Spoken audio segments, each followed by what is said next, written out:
नमस्ते विद्यार्थियों, आज हम पढ़ने जा रहे हैं कक्षा 8 की संस्कृत की पुस्तक रुचिरा से पाठ 11 सावित्रीबाई फुले के अभ्यास प्रश्न तथा अन्य प्रश्न। आइए पाठ शुरू करते हैं, अर्थात अभ्यास प्रश्न शुरू करते हैं। तो सर्वप्रथम है एक पदेन उत्तरत। अब हम सभी जानते हैं, अब तक हम समझ गए हैं कि एक पदेन उत्तरत का अर्थ यह है कि प्रश्न जो भी पूछा गया है, हमें उसका उत्तर देते समय एक ही शब्द में उसका उत्तर देना है। इस बात का हमें ध्यान रखना है। इसीलिए एक पदेन उत्तरत लिखा हुआ है, अर्थात एक पद के द्वारा उत्तर दीजिए। चलिए प्रश्न शुरू करते हैं, प्रश्न पढ़ते हैं। तो पहला प्रश्न जैसा आप देख सकते हैं स्क्रीन पर, कीदृशीनां कुरीतीनां सावित्री मुखरं विरोधम अकरोत्। कीदृशीनां कुरीतीनां, किस तरह की कुरीतियों का, कौन सी कुरीतियों का सावित्री बाई ने मुख्य रूप से विरोध किया। कीदृशीनां, कैसी कुरीतियों का। तो कैसी कुरीतियों का, जब हमने पाठ पढ़ा था हमें पता है जो समाज में फैली हुई थी कुरीतियां, उनका उन्होंने विरोध किया। तो सामाजिक कुरीति नाम, ये भी हमें पता है जिस तरह से जिस विभक्ति में जिस वचन में प्रश्न पूछा जाता है, उत्तर देते समय भी हम उसी विभक्ति उसी वचन का प्रयोग करते हैं। तो कीदृशीनाम कुरीतीनाम अर्थात सामाजिक कुरीतीनाम, सामाजिक कुरीतियों का सावित्रीबाई ने मुखरम विरोधम अकरोत, सावित्रीबाई ने मुखर विरोध विरोध किया था, मुख्य रूप से विरोध किया था। आइए आगे बढ़ते हैं। प्रश्न ख, के के कूपात जलोद्धरणम अवारयन। के अर्थात कौन, बहुवचन में पूछा जा रहा है। कौन कूपात कुएं से जलोद्धरणम अर्थात जल निकालने के लिए अवारयन रोक रही थी। ये भी पाठ में हमें याद है कि सावित्रीबाई निकल रही थी, रास्ते में उन्होंने देखा कि ऊंचे वर्ग की कुछ स्त्रियां हैं, वो निम्न वर्गीय स्त्रियों को रोक रही थी कुएं से जल लेने के लिए। तो कौन रोक रही थी, उच्च वर्गीय स्त्रियां, अर्थात उच्च वर्गीयाः, उच्च वर्गीयाः। आप चाहें तो उच्च वर्गीय के साथ स्त्रियः भी लगा सकते हैं। आगे बढ़ते हैं।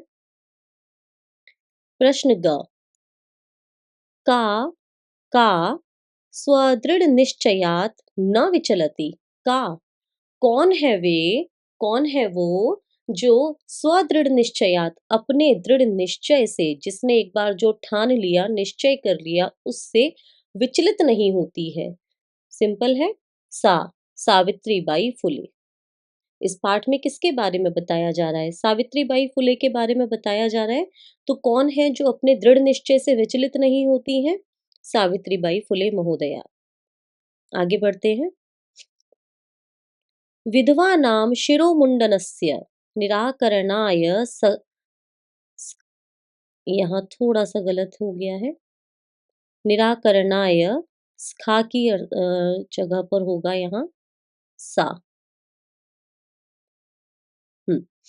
विधवानाम शिरोमुंडनस्य निराकरणाय सा कई मिलिता, अर्थात विधवाओं का जो मुंडन किया जाता था, जिस समय पर जिस समय की ये बात है, उस समय क्या होता था कि पति की मृत्यु हो गई है, तो जो पत्नी हो बची हुई है, जो विधवा हो गई है, उसका मुंडन कर दिया करते थे कि अब वो अट्रैक्टिव ना लगे, किसी को अपनी तरफ आकर्षित ना कर सके, या फिर कोई उनकी तरफ आकर्षित ना हो सके।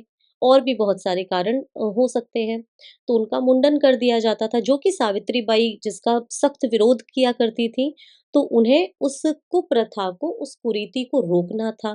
कैसे रोके, तो उन्होंने क्या किया, वो कुछ लोगों से मिली। वो किससे मिली, तो पाठ में हमने पढ़ा नापितई। पाठ में हमने क्या पढ़ा, नापितई। वे नापितों से मिली। कौन थे नापितई, नापित मतलब नाई, जो बालों को काटा करते थे, जो मुंडन किया करते थे। तो उन्होंने शायद सोचा होगा कि भई मैं समाज में जब तक लोगों को बताऊँगी शायद समय ज़्यादा लग जाए, तो मुझे पहले क्या करना चाहिए? मैं पहले नाइयों तक अपनी बात पहुँचाती हूँ, नापितों से मैं मिलती हूँ। जब मैं उनसे मिलूँगी, अगर वो विरोध करने लगे कि हमें नहीं काटने हैं बाल, हम मुंडन नहीं करेंगे, तो क्या पता समाज में ये चीज़ जो मैं लाना चाहती हूँ वो थोड़ी और तीव्र गति से आ जाए। ठीक है? तो वो किससे मिली, नापितई। यहाँ पर तृतीया विभक्ति बहुवचन में प्रश्न पूछा गया है, कई अर्थात नापितई। उत्तर देते समय भी हम तृतीया विभक्ति बहुवचन का प्रयोग कर रहे हैं। आगे बढ़ते हैं। चौथा प्रश्न क्या है, 5वां प्रश्न क्या है? सा कासाम कृते, सा कासाम कृते, उन्होंने कासाम कृते किसके लिए, किनके लिए प्रदेशस्य प्रथमम विद्यालयम आरभत, प्रदेश का पहला विद्यालय आरंभ किया। उन्होंने, किन्होंने? सावित्रीबाई फुले महोदया ने। किसके लिए प्रदेश का पहला विद्यालय आरंभ किया? हमें पता है, कन्या नाम। क्योंकि कन्याओं को पढ़ने का कुछ खास अधिकार ही नहीं था, सावित्रीबाई फुले पढ़ गई, ये बहुत बड़ी बात थी। तो जब वो चाहती थी कि कन्याएं भी आगे पढ़ें, तो वो उसमें क्या योगदान कर सकती थी? तो उन्होंने सर्वप्रथम कन्याओं के लिए विद्यालय खोला। चलिए आगे बढ़ रहे हैं। अब है हमारे सामने पूर्ण वाक्यन उत्तरत, अर्थात अब जो प्रश्न पूछे जा रहे हैं उनके उत्तर देते समय हमें एक शब्द में हम बाध्य नहीं है, हम पूरा अपना एक वाक्य लिख सकते हैं और उसमें उत्तर दे सकते हैं। पहला प्रश्न है, किम किम सहमाना सावित्रीबाई स्वदृढ़ निश्चयात न विचलती। किम किम सहमाना अर्थात क्या क्या सहते हुए भी सावित्रीबाई फुले अपने जो उन्होंने निश्चय कर लिया था, दृढ़ निश्चय किया था, उससे विचलित नहीं हुई। तो क्या क्या सहा था उन्होंने? जब वे मार्ग में जाती थी, कोई उनके ऊपर धूल फेंकता था, कोई पत्थर फेंकता था, कोई उनके ऊपर रेत फेंकता था, बालू फेंकता था, ताना लोग देते थे उनको, तो उन्होंने उन सब चीज़ों को भी सहन किया, लेकिन अपना जो लक्ष्य था उससे वो पीछे नहीं हटी। तो उत्तर किस तरह से लिखेंगे हम? स्व उपरि अर्थात अपने ऊपर, धूलिम धूल, प्रस्तर खंडान अर्थात पत्थरों के टुकड़े, च सहमाना इनको सहते हुए, सावित्रीबाई स्वदृढ़ निश्चयात न विचलती। सावित्रीबाई अपने दृढ़ निश्चय से विचलित नहीं हुई। क्या-क्या सहा उन्होंने? बहुत सारी चीज़ें सही, बहुत सारी उन्होंने चुनौतियों का सामना किया, लेकिन यहाँ हम सिर्फ़ 2 ही चीज़ों को लिख रहे हैं, स्व उपरि धूलिम अर्थात उनके ऊपर जो धूल फेंकी जाती थी और प्रस्तर खंडान, जो उनके ऊपर पत्थरों के टुकड़े फेंके जाते थे, उन्होंने उसको सहा। आगे बढ़ते हैं। सावित्रीबाई फुले महोदयायाः पित्रोः नाम किमासीत्। सावित्रीबाई महोदया जो थी, उनके पिताजी का नाम जो था वह क्या था? हम दोनों का ही नाम लिख रहे हैं यहाँ पर। सावित्रीबाई फुले महोदयायाः मातुः नाम लक्ष्मीबाई, पितुः च खंडोजी आस्ताम। उनकी माताजी का नाम लक्ष्मीबाई था और पिताजी का नाम खंडोजी था। आगे बढ़ते हैं। विवाहानन्तरमपि सावित्र्याः मनसि अध्ययनाभिलाषा कथम उत्साहं प्राप्तवती। जब विवाह हो गया तो सावित्री बाई के मन में उत्साह कैसे उस अभिलाषा कैसे बढ़ गई? पढ़ने की अभिलाषा कैसे बढ़ गई? तो कैसे बढ़ गई? क्योंकि जो जिनसे उनका विवाह हुआ ज्योतिबा फुले, उनके अंदर भी स्त्रियों के पढ़ाने का एक उद्देश्य था, एक विचार था। वह भी बहुत सपोर्ट करते थे। तो उत्तर लिखेंगे विवाहानंतरमपि अर्थात विवाह के बाद भी सावित्र्याः मनसि सावित्री के मन में अध्ययन अभिलाषा स्वपत्युः प्रयत्नेन उत्साहं प्राप्तवती। उनके पति के वजह से, उनके पति के प्रयत्न के कारण, उनके पति के प्रयत्न के द्वारा उनकी जो अध्ययन की अभिलाषा थी उससे उत्साह मिल गया। ठीक है, एक बार और उत्तर पढ़ लेते हैं। विवाहानन्तरमपि सावित्र्याः मनसि अध्ययनाभिलाषा स्वपत्युः प्रयत्नेन अपने पति के प्रयत्नों से उत्साहं प्राप्तवती, उत्साह को उसने प्राप्त किया। ठीक है, आगे बढ़ रहे हैं। अगला प्रश्न है, जलं पातुं निर्वार निवार्यमाणाः नारीः सा कुत्र नीतवती किंच कथयत्। जब जल लेने के लिए कुछ स्त्रियों को रोका जा रहा था, तो उन रोकी हुई स्त्रियों को सा अर्थात सावित्री बाई फुले सा कुत्र नीतवती कहाँ लेकर चली गई? और सिर्फ लेकर नहीं गई, लेकर चली गई, उसके साथ ही है क्या कहा उन्होंने? किंच अकथत, किंच अकथयत, क्या कहा उन्होंने? कहाँ ले गई और क्या कहा? उत्तर लिखेंगे, जलम पातुम निवार्यमाणाः नारीः सा निजगृहं नीतवती। जल लेने के लिए जिन स्त्रियों को रोका जा रहा था, उन्हें सा निजगृहं नीतवती अपने घर को ले गई। आगे तडागम दर्शयित्वा अकथयत, और उन्होंने अपने घर का जो तालाब था वो दिखाकर कहा, क्या?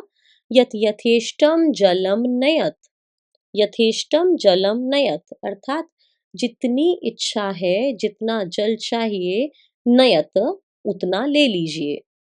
सार्वजनिको अयम तडागः, अर्थात यह जो तालाब है यह सार्वजनिक है। सार्वजनिक है का क्या अर्थ है? कि ये तालाब सबके लिए है, किसी जाति विशेष के लिए नहीं है, किसी व्यक्ति विशेष के लिए नहीं है। उसके बाद अस्मात् जल ग्रहणम नास्ति जाति बंधनम, इससे जल लेने में किसी तरह का कोई जाति बंधन नहीं है।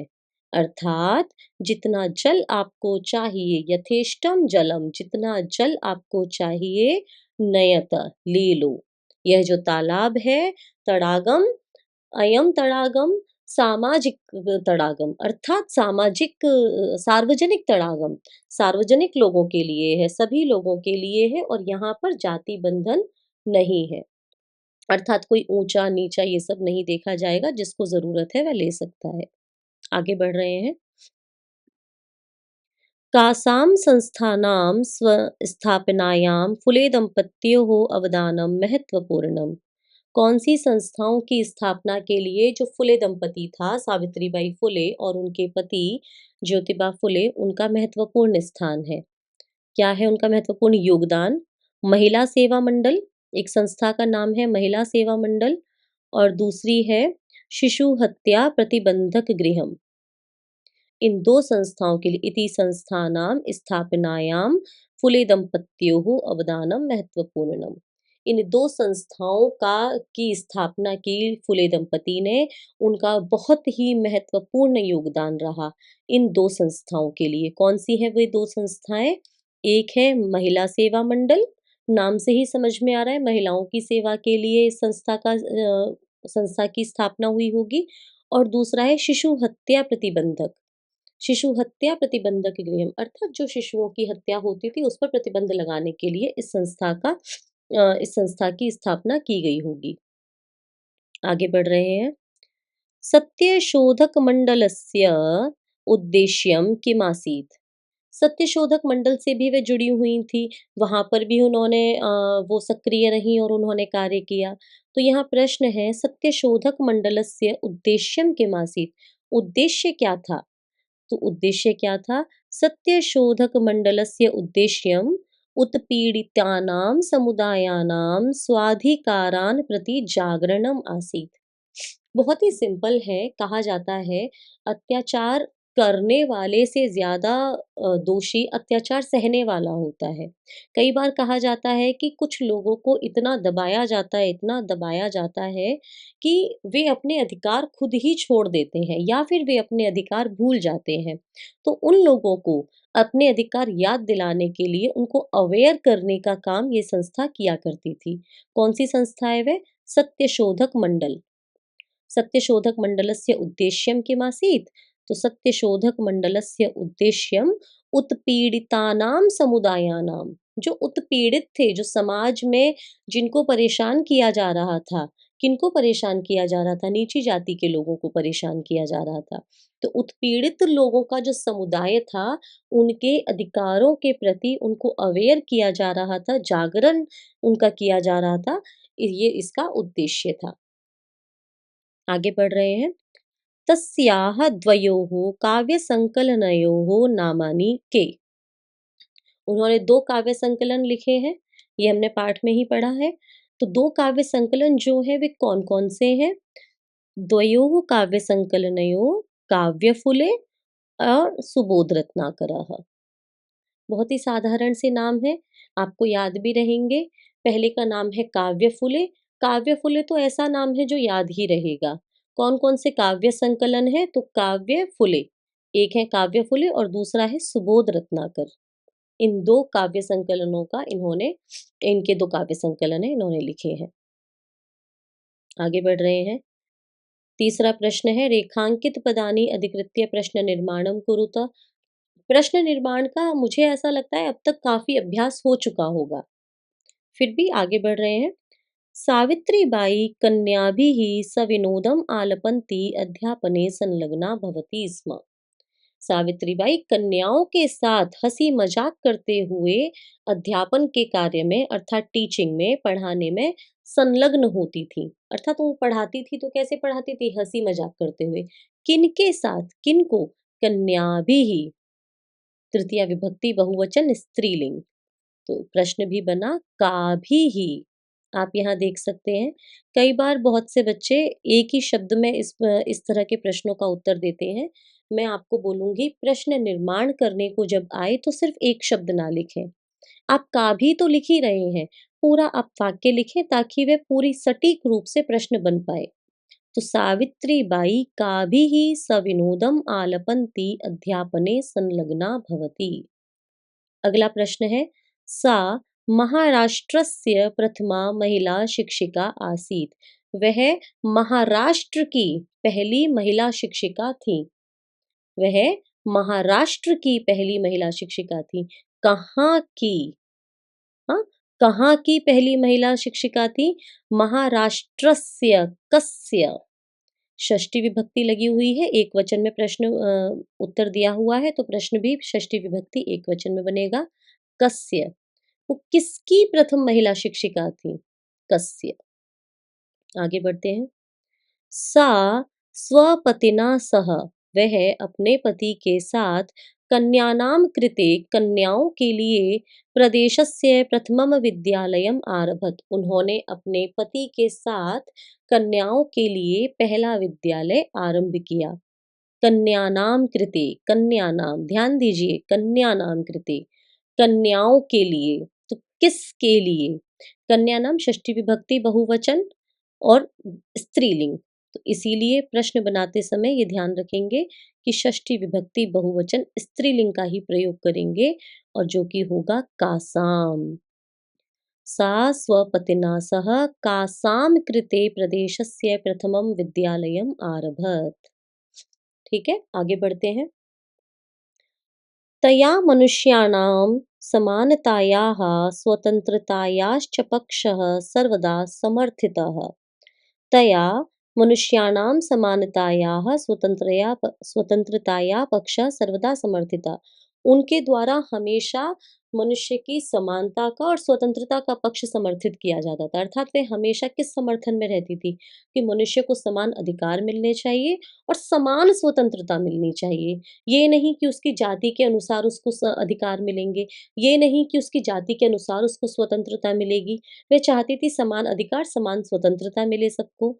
तो तया केषां समानतायाः, केषां, मनुष्याणाम षष्ठी विभक्ति बहुवचन पुल्लिंग। तो प्रश्न भी बनेगा केशाम, षष्ठी विभक्ति बहुवचन पुल्लिंग। ठीक है, आगे बढ़ते हैं। साहित्य रचनया अपि, साहित्य की रचना के द्वारा भी सावित्री महीयते। सावित्री बाई बड़ी महान है, उन्हें बड़ी महिमा प्राप्त है। किसके द्वारा भी? साहित्य रचना के द्वारा भी सावित्री महीयते। अब कौन है सावित्री को लेकर यदि हमें प्रश्न बनाना है तो हम क्या प्रश्न बनाएंगे कि साहित्य रचना के द्वारा भी कौन महान है, किसको प्रसिद्धि प्राप्त है? तो सावित्री। सीधी सीधी प्रथमा विभक्ति एक वचन का। का क्यों लिख रहे हैं? स्त्रीलिंग है इसीलिए लिख रहे हैं। थोड़ा थोड़ा अभ्यास करेंगे। प्रश्न निर्माण एक ऐसे प्रश्न है कि आपको आ ही जाएंगे, गलत नहीं होंगे। और एक पदेन पूर्ण वाक्यन भी बहुत ज्यादा मुश्किल नहीं है। आप पाठ पढ़ते हैं, समझते हैं, एक पदेन आराम से याद हो जाते हैं। ठीक है, आगे बढ़ते हैं। अब है यथा निर्देशम उत्तरत। हर प्रश्न के लिए जैसा जैसा निर्देश दिया हुआ है वैसे वैसे हमें उत्तर देना है। पहला प्रश्न है इदम चित्रम पाठशालायाः वर्तते। यह चित्र पाठशाला का है। अत्र, अब इस वाक्य में इदम चित्रम पाठशालायाः वर्तते, यह चित्र पाठशाला का है। अत्र, यहाँ पर इस वाक्य में वर्तते इति क्रियापदस्य कर्तृपदम किम।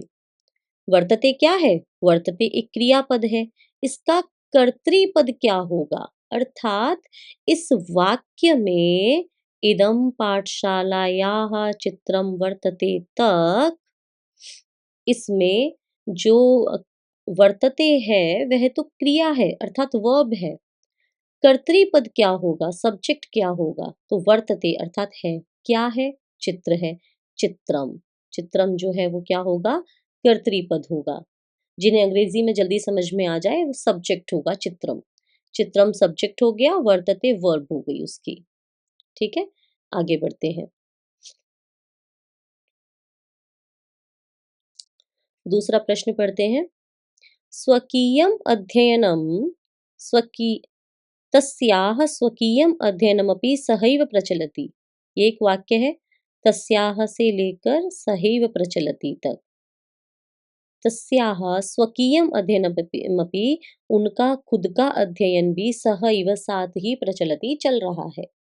अस्मिन् वाक्ये, इस वाक्य में विशेष्य पदम किम, विशेष्य पदम किम, तो सबसे पहले हम विशेषण ढूंढ लेते हैं, क्योंकि विशेषण क्या होते हैं, जो संज्ञा सर्वनाम की विशेषता बताते हैं वह विशेषण होते हैं। और विशेष्य क्या होते हैं, जिनकी विशेषता बताई जा रही होती है वे विशेष्य होते हैं। तो जिन बच्चों को विशेष्य ढूंढने में मुश्किल होती है वे सबसे पहले क्या करेंगे, विशेषण ढूंढ लेंगे। तस्याह, उनका, स्वकीयम अध्ययनमपि, अपना अध्ययन भी साथ में चल रहा था। इसमें विशेषण क्या है, स्वकीयम। तो स्वकीयम जो है वह किसकी विशेषता बता रहा है, अध्ययन की विशेषता बता रहा है। तो अध्ययनम होगा विशेष्य। ठीक है, आगे बढ़ रहे हैं। अपि यूयम इमाम महिलाम जानीथ, अपि यूयम इमाम महिलाम जानीथ, क्या आप भी इस महिला को जानते हैं। अस्मिन वाक्ये, इस वाक्य में यूयम जो है इति पदम केभ्यः प्रयुक्तम, किनके लिए प्रयोग किया गया है। अब क्योंकि जो टेक्स्ट बुक है, पाठ्य पुस्तक है, वह स्टूडेंट्स के लिए बनाई गई है, स्टूडेंट्स को पढ़ा रहे हैं, तो ये जो वाक्य लिखा गया है वह स्टूडेंट्स के लिए लिखा गया है। तो यूयम इति पदम केभ्यः, ध्यान देने की बात है कि किस तरह से प्रश्न पूछा जा रहा है। केभ्यः, तो छात्रेभ्यः। ठीक है, छात्रेभ्यः। आगे बढ़ते हैं। सा ताः स्त्रियः निजगृहं नीतवती, वह उन स्त्रियों को अपने घर ले गईं। अस्मिन वाक्ये, इस वाक्य में सा जो है, सा तो एक सर्वनाम है, प्रोनाउन है। सा इति सर्वनाम पदम कस्यै प्रयुक्तम, ये जो सा सर्वनाम है वह किसके लिए प्रयोग किया जा रहा है। तो सा सावित्री बाई महोदयायै। आप ध्यान देंगे यहाँ पर चतुर्थी विभक्ति में उत्तर दिया जा रहा है, सावित्री बाई महोदयायै। क्यों दिया जा रहा है उत्तर चतुर्थी विभक्ति में, क्योंकि प्रश्न कस्यै करके पूछा गया। चतुर्थी विभक्ति में प्रश्न पूछा जा रहा है तो उत्तर भी चतुर्थी विभक्ति में दिया जा रहा है। आगे बढ़ते हैं। शीर्ण वस्त्रावृताः, अर्थात फटे पुराने कपड़ों में, तथा कथिताः, कही जाती हुई, निम्न जातीयाः, नीची जाति वाली, कश्चित नार्याः, कुछ स्त्रियां, जलम पातुम याचन्ते स्म, जल लेने की याचना कर रही थी। अत्र नार्यः इति पदस्य विशेषण पदानि कति सन्ति, कानि च इति लिखत। इस पद में विशेषण पद कितने हैं और कौन कौन से हैं। कौन से वाक्य में, इस वाक्य में।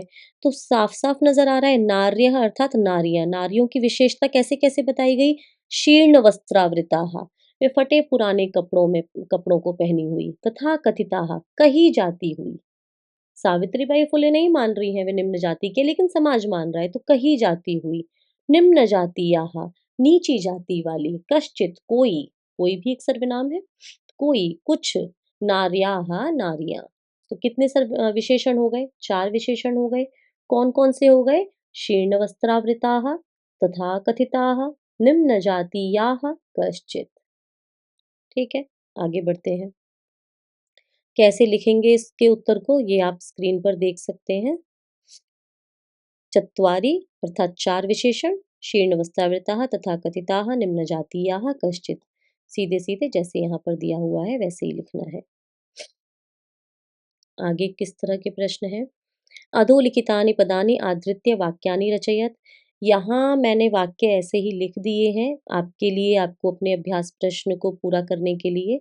इसके बाद हम इसके बाद अर्थात बीच में कभी हम वाक्यों को कैसे रचना है, संस्कृत में वाक्यों को कैसे अनुवाद करना है, वो भी हम एक वीडियो के माध्यम से समझाएंगे, सिखाएंगे। ठीक है, आगे बढ़ रहे हैं। स्वकीयम, स्वकीयम अर्थात अपना। इसको लेकर हमें एक वाक्य बनाना है। छात्रः स्वकीयम पुस्तकम आदाय गच्छति।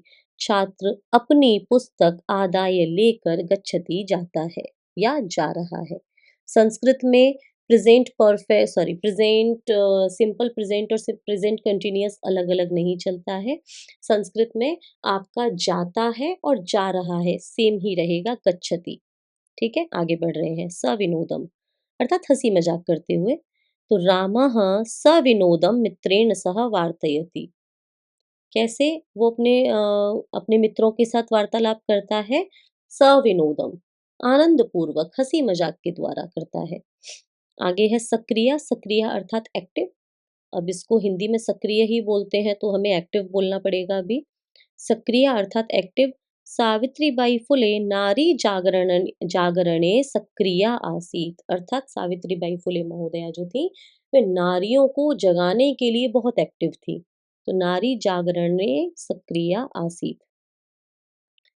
आगे प्रदेशस्य, महाराष्ट्रस्य प्रदेशस्य इयं रत्नम अस्ति। महाराष्ट्र के प्रदेश के लिए इयम अर्थात सावित्रीबाई फुले यह रत्नम अस्ति, यह रत्न है। ठीक है, आगे बढ़ते हैं। मुखरम अर्थात मुख्य। सा नारी जागरणे, उन्होंने नारी जागरण में नारियों को जगाने में मुखरम कार्यम अकरोत, मुख्य कार्य किया। सर्वथा अर्थात सभी प्रकार से, पूरी तरह से। सावित्रीबाई सर्वथा नारी जागरणे समर्पिता आसीत, पूरी तरह से नारियों को जगाने में समर्पित थी। ठीक है, आगे फिर से वही है, वाक्यानि रचयत। जिन बच्चों को संस्कृत में वाक्य बनाने अभी नहीं आते हैं उन्हें ये बहुत मुश्किल लगेंगे प्रश्न। तो इसके लिए हम लोग बनाएंगे संस्कृत में वाक्य किस तरह से बनाते हैं। छोटे छोटे वाक्यों से शुरू करेंगे। ठीक है, उपरी, उपरी अर्थात ऊपर। वृक्षस्य उपरी खगाः तिष्ठन्ति। वृक्ष के ऊपर पक्षी रहते हैं। आदानम अर्थात लेकर। आदानम अर्थात लेकर, प्रदानम अर्थात देकर। तो विद्यायाः आदानं प्रदानं सदैव कुर्यात्। विद्या का आदान प्रदान हमेशा करना चाहिए। अर्थात यदि आप कुछ जानते हैं आप दूसरों को बता दीजिए, यदि दूसरे कुछ जानते हैं आप उनसे वे आपको बता दें। तो विद्या का आदान प्रदान चलता रहेगा। परकीयम अर्थात दूसरों का। क्या है? कदापि परकीयम अन्नम वृथा न कुर्यात्। कभी भी दूसरों के अन्न को वृथम न कुर्यात्, बर्बाद मत करिए। हाँ, वेस्ट मत कीजिए। वेस्ट नहीं करना चाहिए, व्यर्थ नहीं करना चाहिए। विषमता अर्थात समानता ना हो जो, विषम हो जो। ठीक है, नारी नरयोः कदापि विषमता ना भवेत्। नारी नरों के बीच में कदापि कभी भी विषमता ना भवेत्। विषमता नहीं होनी चाहिए अर्थात समानता होनी चाहिए। इक्वालिटी जिसकी हम बात करते हैं, तो समानता होनी चाहिए, विषमता नहीं होनी चाहिए। व्यक्तिगतम अर्थात पर्सनल, व्यक्तिगत रूप से निजी। वयम व्यक्तिगतम स्वार्थम त्यक्त्वा सर्वहितम चिंतयेम। हमें व्यक्तिगतम स्वार्थम अर्थात अपने स्वार्थ को त्यक्त्वा त्याग कर सर्वहितम चिंतयेम, दूसरों के सभी के हित को चिंतयेम सोचना चाहिए। आगे बढ़ रहे हैं। आरोह, आरोह अर्थात ऊपर या चढ़ना। वृक्षे आरोह हानिकरः अपि भवति। वृक्ष के ऊपर चढ़ना हानिकरः अपि भवति, हानिकर भी होता है। बच्चों को, छोटे छोटे बच्चों को बोलते हैं ना, जब वे चढ़ रहे होते हैं, यदि सावधानी से नहीं चढ़ेंगे या फिर आसपास किसी भी तरह की कोई चीज हो सकती है या उनको चोट लग सकती है, पैर स्लिप हो सकता है। तो वृक्षे आरोह, वृक्ष के ऊपर चढ़ना हानिकरः अपि भवति, हानिकर भी होता है अर्थात हानिकारक, नुकसानदायक भी होता है। अगला प्रश्न है, अधोलिखित पदानाम समानार्थक पदानि पाठात चित्वा लिखत। नीचे लिखे पदों के समानार्थक पद लिखने हैं, हमें यहाँ मंजूषा दी हुई है, इसमें से छांट के। तो शिक्षणे अर्थात शिक्षण करने में, पढ़ाने में। अध्यापने इसका ये है। पथि अर्थात रास्ते में, मार्गे मार्ग में। हृदये अर्थात मन में, दिल में, मनसी। इच्छानुसारम अर्थात जैसी इच्छा हो, यथेष्टम। योगदानम अवदानम, निरंतरम अविरतम, या विरतम लगातार, निरंतरम भी लगातार। फिर कुछ शब्द दिए हुए हैं, उसकी हमें उचित लिंग, उचित विभक्ति और उचित वचन लिखना है। यहाँ यदि आप लोगों को शब्द रूप का अभी अभ्यास उतना नहीं है, तो शायद बताने में थोड़ी मुश्किल हो सकती है। अ, उसके अतिरिक्त इतना ज़्यादा मुश्किल नहीं है। तो धूलिम स्त्रीलिंग, द्वितीय विभक्ति एकवचनम, नाम्नी नपुंसकलिंग, सप्तमी विभक्ति एकवचनम, अपराः पुल्लिंग, प्रथमा विभक्ति एकवचनम, कन्या नाम मैं पढ़ाते टाइम कई बार बोल चुकी हूँ, स्त्रीलिंग, षष्ठी विभक्ति बहुवचनम, सहभागिता स्त्रीलिंगम प्रथमा एकवचन, नापितई पुल्लिंग स्त्री तृतीय विभक्ति बहुवचनम। ठीक है? ये आपको याद ऐसे भी रहेगा कि पाठ को पढ़ाते समय भी कई बार आपको इनके लिंग बताए जाते हैं, विभक्ति बताई जाती है, वचन बताए जाते हैं, प्रश्न अभ्यास कराते समय भी आपको ये बताया जाता है। और जब आप कक्षा में पढ़ते हैं विद्यालय में, तब भी आपको पूछते रहना चाहिए बीच-बीच में कुछ-कुछ शब्दों का, जिससे क्या होगा, आपका अभ्यास अच्छा हो जाएगा और आपको इतना याद करने में समय नहीं देना पड़ेगा। आखिरी प्रश्न, उदाहरणम अनुसृत्य निर्देशानुसारम लकार परिवर्तनम कुरुत। लकार परिवर्तन करना है हमें। उन्होंने किस लकार में हमसे पूछा है, उस लकार में अब हमें वाक्य को परिवर्तित करना है। तो पहला वाक्य है, सा अध्यापने संलग्ना भवति। वह अध्यापन कार्य में संलग्न भवति होती है। इसको लिट लकार में हमें बदलना है, अर्थात भविष्य काल में हमें बदलना है। तो सा वैसे ही रहेगा, अध्यापने वैसे ही रहेगा, संलग्ना वैसे ही रहेगा, भवति हमें बदल देना है। भवति के स्थान पर क्या हो जाएगा? क्योंकि भवति, अभी हम लकार की बात नहीं करेंगे, अभी हम पुरुष और वचन के बारे में बात करेंगे। क्योंकि भवति प्रथम पुरुष एक वचन है और हमें लृट लकार में करना है, तो वहाँ पर भी प्रथम पुरुष एक वचन करना होगा, तो भवति क्या बन जाएगा? भविष्यति।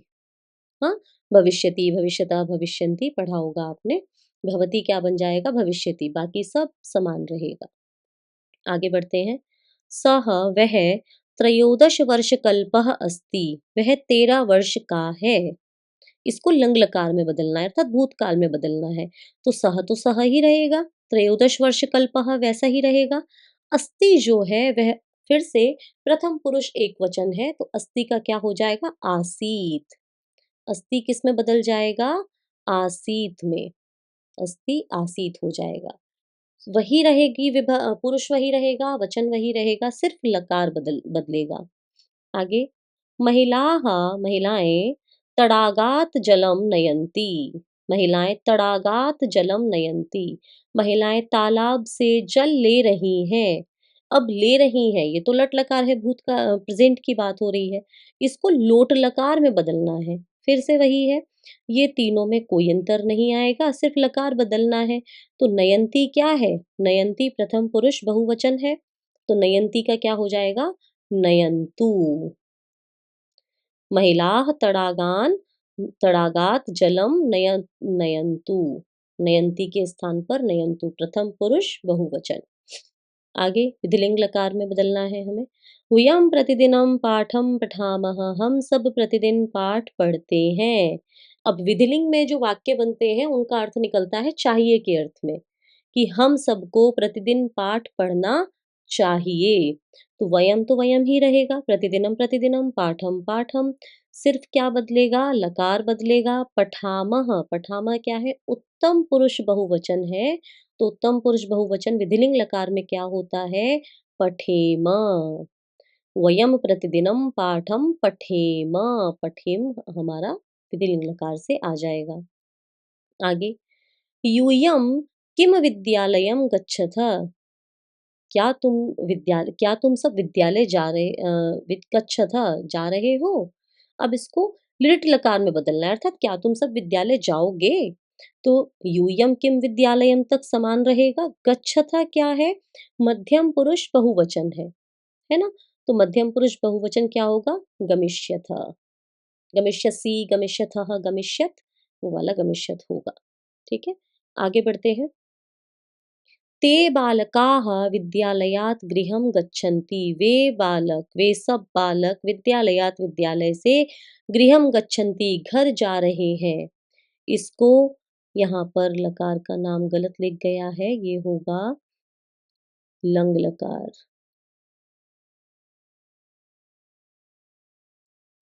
ये होगा लंग लकार। हुँ।